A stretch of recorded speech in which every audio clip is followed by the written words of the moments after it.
Hostel में पूरी तरह उसके साथ गैंग रेप हुआ है। नीलम अग्रवाल का बेटा श्रवण अग्रवाल, अंशु अग्रवाल, मनीष रंजन, उसका बेटा रॉकी। हाँ, सबसे ज्यादा इन्फॉर्मेशन डॉक्टर सतीश का है। बोले कि हम कलयुग का अभिमन्यु है, घर घर से निकाल के जमीन में गाड़ने का कार्य करेंगे। किसको बोल रहे हैं? हम लोग गरीब हैं इसलिए। वो 5 लोग जिनके कारण नीट छात्रा की मौत हुई। आपको मालूम है कि पटना के चित्रगुप्त नगर इलाके में शंभू गर्ल्स हॉस्टल में रहने वाली छात्रा की संदिग्ध परिस्थितियों में मौत हुई, लेकिन इस मामले में एफएसएल ने चौंकाने वाला खुलासा किया। अब डीएनए जांच हो रहा है। कई परिवार वालों का भी डीएनए जांच एसआईटी की टीम करवा रही है। एसआईटी की टीम ने छात्रा के मामा, भाई, पिता, चाचा और कई परिवारजनों का डीएनए टेस्ट करवाया है। अब इस मामले पर प्रभात खबर के कैमरे पर मामा ने चौंकाने वाले खुलासे किए। उन्होंने कैमरे पर बताया वो 5 नाम जिनके कारण उनकी भांजी की मौत हुई और साजिश का आरोप उन्होंने लगाया। साथ ही मामा ने बताया कि सबूत किसने मिटाए, किसने छेड़छाड़ की। डॉक्टर पर भी गंभीर आरोप मामा ने लगाए हैं।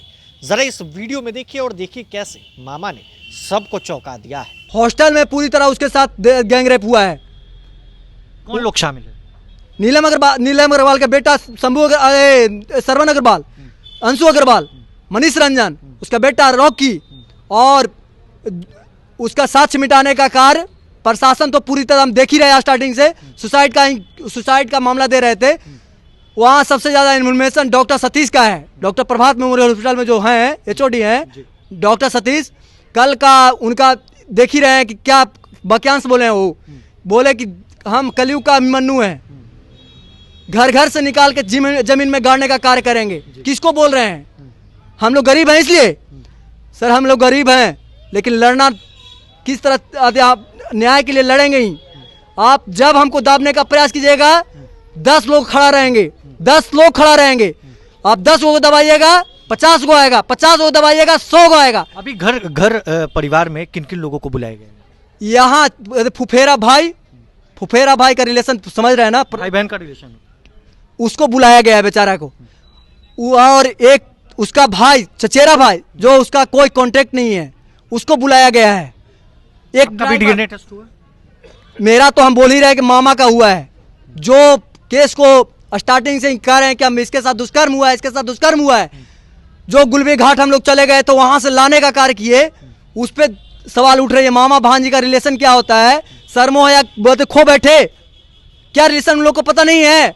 पुलिसकर्मियों को इन लोग इतना भी रिलेशन नहीं पता है कि भाई बहन में रिलेशन क्या होता है। कहाँ जा रहे हैं? गुमराह सिर्फ कर रहे हैं। हम लोग को टॉर्चर किया जा रहा है, सिर्फ टॉर्चर किया जा रहा है। और क्या? प्रेशर बनाया जा रहा है। प्रेशर जब 3 एक सवाल को 50 बार पूछा जाएगा तो टॉर्चर नहीं है तो क्या है? क्या पूछती है एसआईटी की टीम जहानाबाद में? क्या आप कोऑपरेट कीजिए, आप क्या घटना हुई, क्या हम लोग क्या जवाब देंगे? जो एक ही सवाल को 50 बार, उसी सवाल को हम दोबारा बोलेंगे, तीसरा बार बोलेंगे।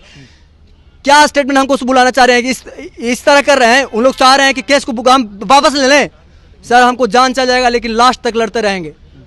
हमको सीबीआई का भी जो जरूरत आती, हम लोग वहां तक जब प्रदर्शन करेंगे जब तक सीबीआई नहीं आ जाए।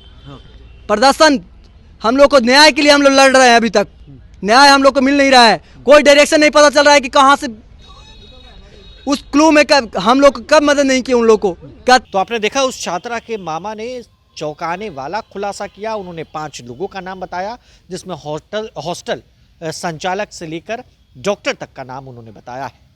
एसआईटी की टीम दबाव बना रही है, ऐसा आरोप मामा ने लगाया है।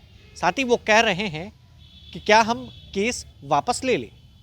ये तमाम चीज़ें हैं, एसआईटी जांच कर रही है और जल्द ही इस मामले में चौंकाने वाले खुलासे हो सकते हैं। बने रहें प्रभात खबर डिजिटल के साथ। शुक्रिया। प्रभातखबर.com, विश्वास वही, रफ्तार नहीं।